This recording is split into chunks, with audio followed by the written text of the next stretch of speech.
Hello and welcome to another exciting episode of Token Games Podcast. I'm your host and sometimes referee, Zach Stat Pearson, and today I'm joined physically by the man who would run the future of the free man, a one Corey Troy of House Virginia. Hey, how's it going? And of course, you know me.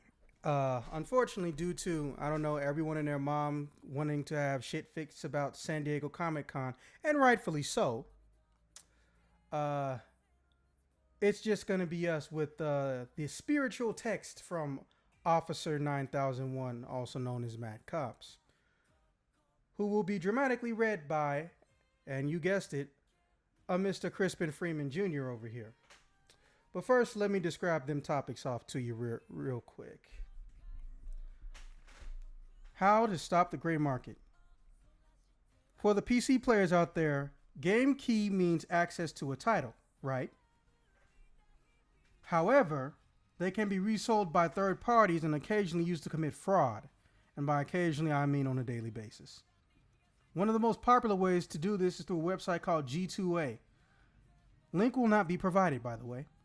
However, as a developer, car companies can force the developers to pay for chargebacks, meaning places like G2A can actually make a dev team lose money on the sale of their title, even though it's digital. Do you think there's any good way to combat and eliminate the gray market resale cycle? Topic number 2. Licensing exclusivity. Although we all know the major franchises will always have merchandise readily available in the world of gaming, it can be 50-50 sometimes. Companies have a limited time usage of a property, for example, or it can be shared. However, some companies hate the idea of shared license and try to actively pursue exclusivities even if it's by sabotaging the chances of someone else. Even if there's no guarantee they'll get a profit because, they spent an insane amount to try to get it locked down.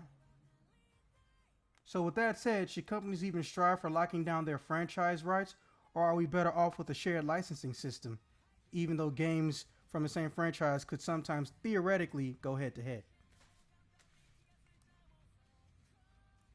Topic 3. Extinct franchise licensing. It's a well-known fact that unlike the movie and TV world, video games will have incomplete franchises in the literal sense. They were supposed to get a sequel, but for whatever reason, remains incomplete. So since companies have decided to do nothing with their franchises, regardless of popularity, should there be an open market for interested third parties to buy or borrow the license to the franchises that they won't touch, as to allow, the people who care about them more to make more? Or should the original companies hunker down and invest in their own dormant franchises? Man, that alone could be that could be its own podcast at least 2 or 3 times over. Holy shit. I just realized how deep that question is after making it.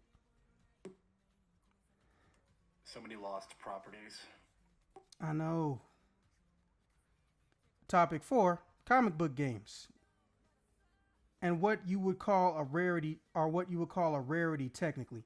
By which I mean comic books going straight to video game adaptations is still very uncommon. Yes, even in the age of Marvel. Go look up their release list. Especially with independent titles. Are there any cartoons that became comics or indie titles that you think hasn't tapped into their video game form potential? This means things that aren't Marvel and DC, just so we're clear. And of course, lastly, topic 5. What's a good movie or TV show you think needs a sequel and why? Also, please don't say Firefly. I'm really tired of hearing that. Really tired of it. Didn't it get like a movie finale or something? I don't know, but people still bitch about it. All right, since he's not here and you have that voice to end all voices, why don't you go ahead and read his responses to all of the topics? Sure thing, Zach. Topic 1. This is admittedly a rather difficult problem to patch up. I say patch up because it's possible to fully fix it. The most they can do to fight these gray markets is to spread awareness as much as possible. Demand that their distributors never use those sites, and if possible, take these sites to court when they refuse to take any responsibility. I don't know what that was. Let me my voice. Got to get that Topic. practice in somehow. Yeah. Topic 2. For the consumer, a shared licensing system would definitely make things a hell of a lot better. It's a bit more of a mixed bag for companies, though. They want to make the most profit they can from what they get. And some, they may really need that profit, thus, why they get exclusivity. I guess my answer for this is going to be a bit of a neutral one. I want to see less exclusivity and more availability of merch. But I also realize that many of these companies need need that exclusivity to make profit. Perhaps limits can be placed on the various companies' exclusivity, much as the timed exclusives of Epic Games have seen as ridiculous, which most of them are. It could possibly work with merch quite better. I'm so tired, I'm not gonna do the voice thing. Topic 3. Far as I see it, if a company has not made a game for their franchise for a period longer than 6 years, the franchise should go up for a sort of auction for other companies to bid on, with the money from the winning bid going to the company that owned the property. This will give the companies that own various franchises and IPs incentive to actually do something with them than rather leave them to wither away. Alternatively, it'll give the companies a way to get one last bit of profit out of the IP that deemed them useless. On that note, fuck Konami. So many movie studios do. So many IPs that do nothing with. Though I also realize that this might make some companies do what movie studios do, make really shitty games just to hold on to their IP. To be honest, I prefer that over just getting nothing. It's also something most gamers won't forget about. Make too many shitty games for a given franchise and you'll devalue your own work. Any decent company wouldn't do something that foolish, hopefully unlike Konami. Damn. Topic 4. I remember an old cartoon from the early 90s called Pirates of Darkwater. Marvel Comics even picked it up for 9 issues from what I recall. Never gotten a chance to read the comics, unfortunately, but far as I see it, Pirates of Darkwater was a series that was cut way too short and barely got a chance to get anywhere. I'd like to see a revival of it, and a video game could work just fine for that. Another show / comic from the early 2000s that I think could definitely get the video game treatment is Static Shock. Loved that show as a kid, despite DC Comics' very hit or miss movies. They've always been pretty good. They've always been good or at the very least decent with their animated productions. I think that Static Shock could make a pretty decent video game out of it if they put their mind to it. Maybe something on par with Insomniac Games' Spider-Man. Other than those two, I can't really think of any others, unfortunately. Topic 5. At least I was going to say there should be a third Bill and Ted movie, but a third movie was already announced this year. I want to see another Gremlins movie. You know, the little fuzzballs that multiply when they get wet and turn into freakish monsters if they eat after midnight. I know the second movie was a bomb at the box office, but god damn it, I still liked that movie. I think it deserves a second chance, especially with the whole 90s and 2000s nostalgia binge entertainment seems to be going into lately.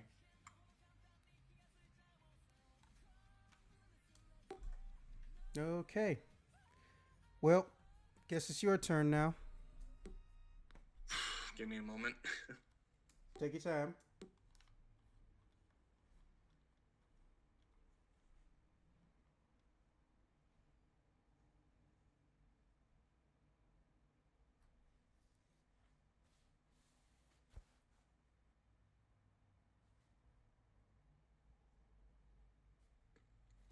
For topic 1, I can't really think of a way to stop those gray markets because, I mean, anybody could just put up their keys onto the website, right, and sell it?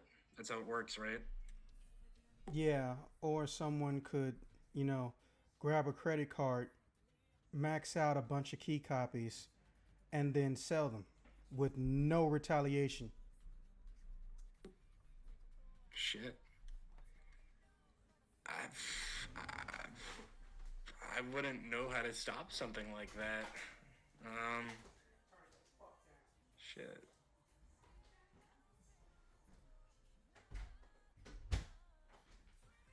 If you just take down one website, another will just take its place.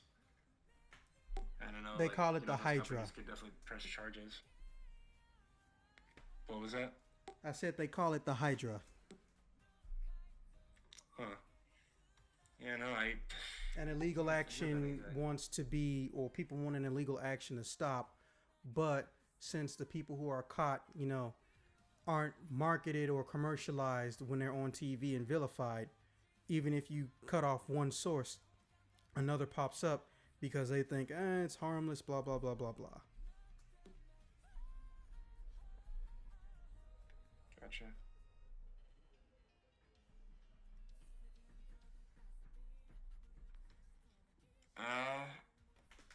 I think I agree with Ish, or yeah, I agree with Ish.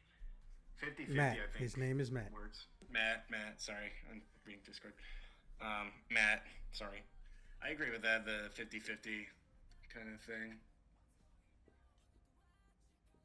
It was 50-50, right? Yeah, that's really.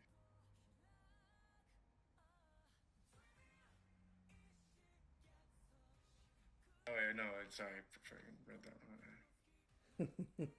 Sorry, I'm so tired after work.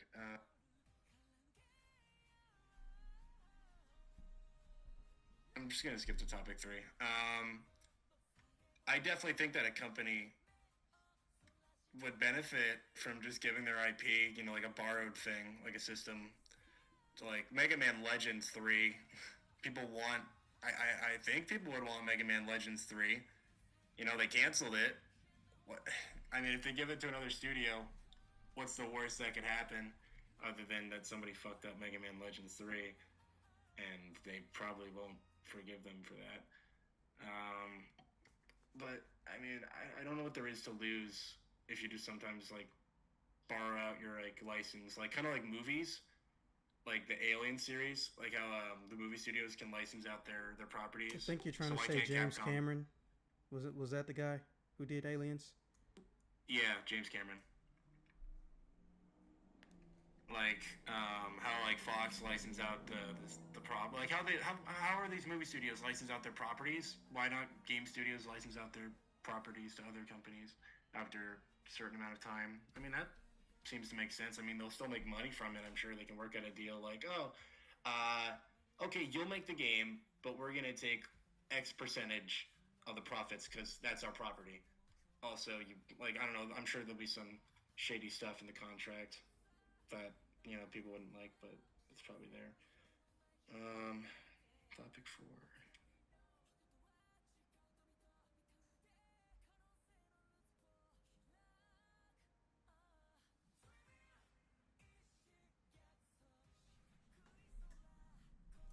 Did you not read the topics before today? No. I read.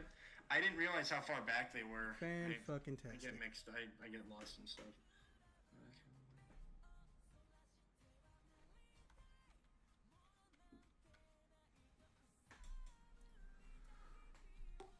DuckTales became a comic. And I had a video game. Apparently, they just recently brought back Darkwing Duck in the DuckTales shit, which that's kind of interesting. Because if you stop and think about it, even though those series were in the same universe, they never crossed over. They just had that one character that was in both series. Darkwing Duck was never in. You see, I know. No. You're thinking about his sidekick, the guy who always dressed up like Amelia Earhart pictures and shit. He was in both. Launchpad McQuack. Yeah, he was in both, but Darkwing wasn't. But now he is apparently. Interesting. I know they announced Goofy, the Rescue Rangers, and Daisy Duck for the new whatever current season of DuckTales. Damn it! Now I have to watch it, much like Power Rangers, because Jason's back. Were you a fan of Rescue Rangers? Look, Disney Saturday morning and afternoon shows were the bomb. No, they didn't really have a bad cartoon until they got into the overproduced mass market 2000s era. So fuck yes. Like the Mighty, what was it? The Mighty Ducks Yeah, animated TV that series. that whole thing. No one expected it to be as good as it was, but it just was.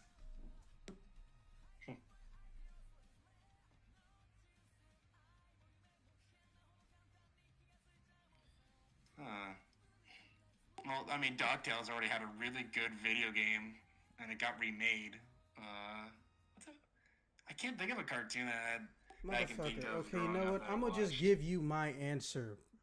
Too damn young to not to be stuck here. Avatar: The Last Airbender, motherfucker. Mm, well, you can hypothetically say The Legend of Korra, which I don't think I heard was the best game I said ever. Avatar Aang, not Korra. Would you want it after or before? I'm assuming you'll save that actually for As the long answer. as I can play Aang, and I want it to play like an RPG version of Devil May Cry. That'd be cool. Yes, it would.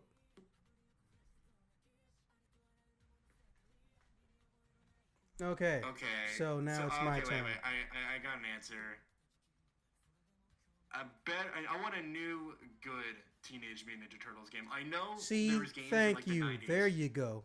but like there hasn't been a good Teenage Mutant Ninja Turtles game, and I didn't even play them, but I read the reviews, and they're all like, how did Platinum Games fuck up Because Teenage Mutant Ninja I Turtles? believe it was Activision wanted to be bitches like they normally are when it comes to licensed games, and they want to rush everything. So instead of giving them a full traditional development cycle of at least 12 months, they had to get all that shit done in 8. They should have never taken it. And a good movie or TV show that I think needs a sequel, The Motherfucking Nice Guys. If you haven't seen The Nice Guys, it came out like 2 years ago.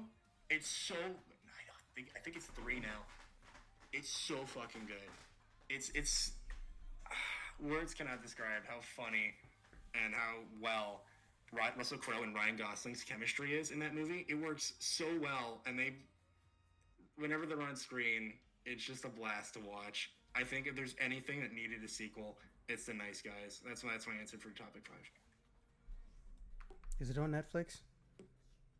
I don't think it's in any streaming platform, but you can get it for like $5 at like FYE or. FYE. Good times. Eh. Anyways, all right. So it's my turn. Yeah, go ahead and get your pillows and/or popcorn. You know how I get. All right. So, oops, went up too far. You good there? Yeah. All right. So for topic 1, I think the gray market can be stopped, but it's a very, very fucked up situation. First off, extremely, extremely damaging punishments to companies that willfully sell gray market keys after both the government and traditional channels have been shut down by the company.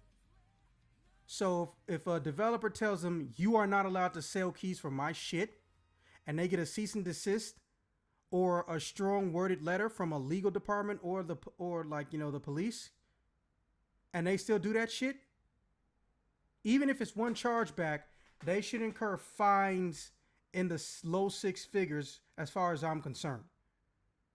Because G2A isn't just someone who benefits from the black market for keys. I mean, the gray market for keys.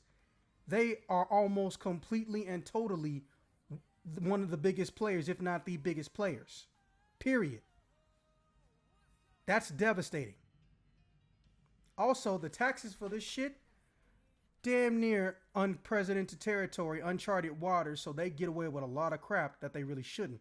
And we've already seen emails and phone conversations and texts showing that they know that what they're doing is wrong and that's how they get their money and they don't fucking care. These are organized criminals. Let's be honest. Now, the second method is to literally put code and programming in the keys, so they know if someone bought them from a website linked to G2A, it can't be used. VPNs can't affect that. If that key was downloaded or distributed by the website connected to this ISP at this domain registration, no matter who it is, no matter how many websites they make, you could still stop them that way. Like, I know that sounds messed up, and companies will have to go out of their way to always be having a security firm code that stuff, but let's be honest. It's better than the opposite. Think about this for a second. Imagine this. You buy a car from somebody who stole the car. And even though the person who got it stole, insurance has replaced that car with a brand new one or the same model, you still get sued for the entire value of that car that you got, and you lose it. Does that sound fair to you? Fucking bullshit. Hell yeah, I would run you over with that car. You want it, you gonna get it. Oh yeah, this is YouTube. Ha ha ha ha ha. I'm being satirical and being hyperbolic. Ha ha ha ha ha. I have to say that apparently. So yeah, that's the only thing I can think of. Now, as far as topic 2, I think exclusivities, as far as licensing, need to be a thing of the past, because it puts too much pressure on too many entities other than a lazy ass criminally greedy CEO and a bunch of investors. Let me give you a hypothetical. Let's say you buy the rights to exclusively produce a Power Rangers game. Now, you plan on spending $15 million on the budget for the game, but you paid $20 million for the licensing exclusivity so no one else could do it for years at a time. So that means if this game doesn't make more than it's worth from digital sales and DLC combined, you lost money, even if your game is critically acclaimed and it did sell a lot of copies, just not enough copies. How many times have you and I seen a video game that was really good and it was epic and it was well funded, but it wasn't overtly funded, but because it didn't sell like 10,000 more copies, even though it made its money back, it gets put on a shelf for a sequel. They do that shit in movies all the time. I'm still mad about Tron 3. Still mad. Oh, we were gonna make a Tron 3, but you see, this thing only made back its money and close to double, but we wanted it to make like triple or quadruple, so, oh well. They were gonna get into like, I think production already started on 3, and then they can't. Yeah, and then there was like fights and shit going on because they were trying to make that female character more important and give her more screen time and more crap. I'm like, no. It's not because she a woman. Like, I'm gonna just nip this out the bud real quick. Tron is a universe within itself. There are characters and histories and stories people want to see or could be told. She is the last minute stop on a carpool. You weren't planned for, you weren't expected. Somebody behind the scenes was doing some stupid shit.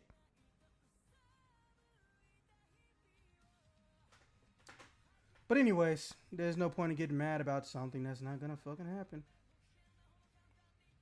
So that's why I think they should do away with them. But as far as shared licensing, I think they should do temporary timed licensing, which I don't really think there's a precedent for it, but hey, somebody got to do it. Why not, if you know 2 games are going to come out on the same system and the same console cycle, why not have one person get the license, the other people don't even pay for the license, but one person get the license first, whoever came to them first, and then if someone else wants to come tell them, you have to wait 9 months before we can give it to you for you to start your project. That way they never bump into each other. I like Marvel. I like games Marvel has. But let me tell you something. If there ever was a company that's trying to do cash-grabbing gambling techniques before legislation really kicks their asses, not Marvel, but companies who want to do that crap, it's Marvel.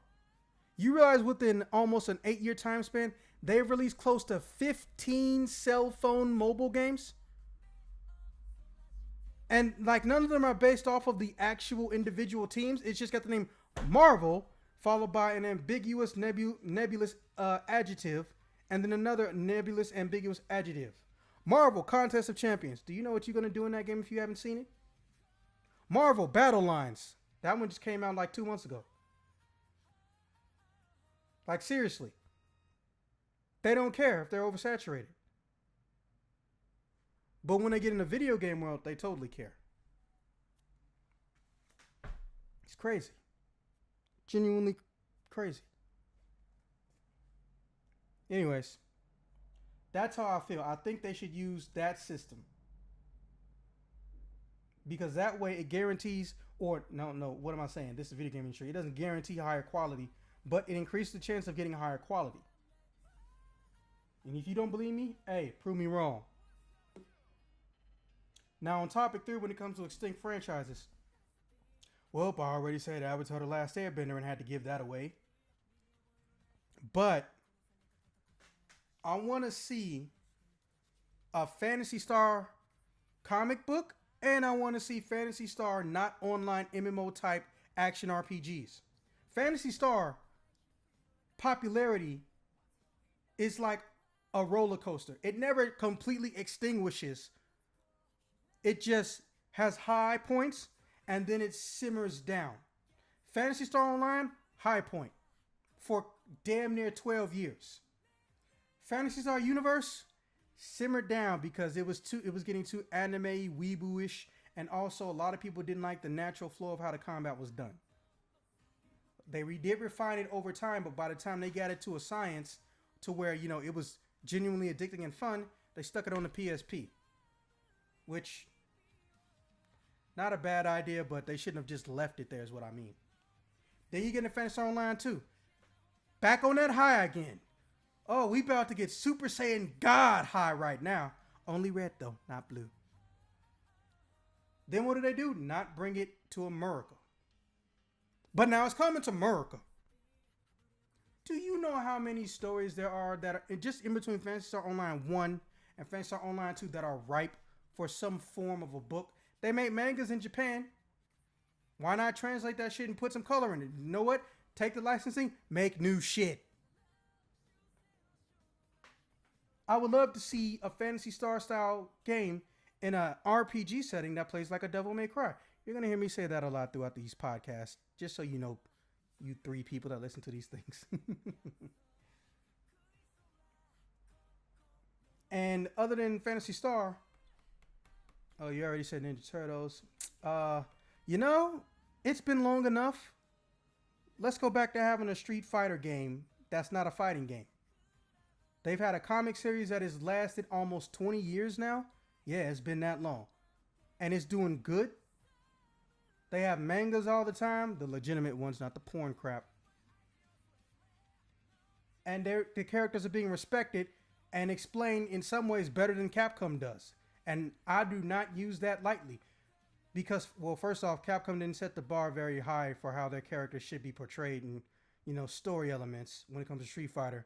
I'm not going to pretend that they've done everything perfectly and correctly themselves. But they respect what they've done themselves and they make things coherent. And that's a beautiful thing when someone can take your property and do things so lovingly that it almost looks like, you know, you did it yourself. Also, Power Rangers. Yes, they're in a renaissance right now. But here's the thing. That renaissance is in the comic book world, not the video game world. I don't want no mobile title. Give me, wait for it, an action RPG that plays like a Devil May Cry game with Power Rangers. Specifically, Generation 1. I'll go ham for that. And also, get all the old songs on there too. We need a hero. Let me stop before we get licensed copy content, whatever. And as far as topic 5, good movies or TV shows you think needs a sequel. Is it too late to say every single canceled Marvel Netflix show? Because if it's not, I want to say every single Marvel Netflix show that got canceled. Also Tron. Both movie and the show. They finished the entire season 2 but didn't air it because they decided to not care about the franchise. The animated one? Yes. It got a season 2? The whole thing was finished and they didn't air it. Ridiculous. No. Disney. Oh, Lion King's our first original story. Yeah, it's so original that literally, no one can claim that it's original. Shakespeare. Like, I'm like, dude, we all know about Kimba and the White Lion crap. The dude who voiced, what was his name? Simba kept getting his character mixed up with Kimba from that old ass cartoon. Matthew Broderick. Yeah. That's Roy Disney mentioned that he's seen Kimba, the White Lion, or whatever they called it over in Japan. Like, isn't the Lion King just like a?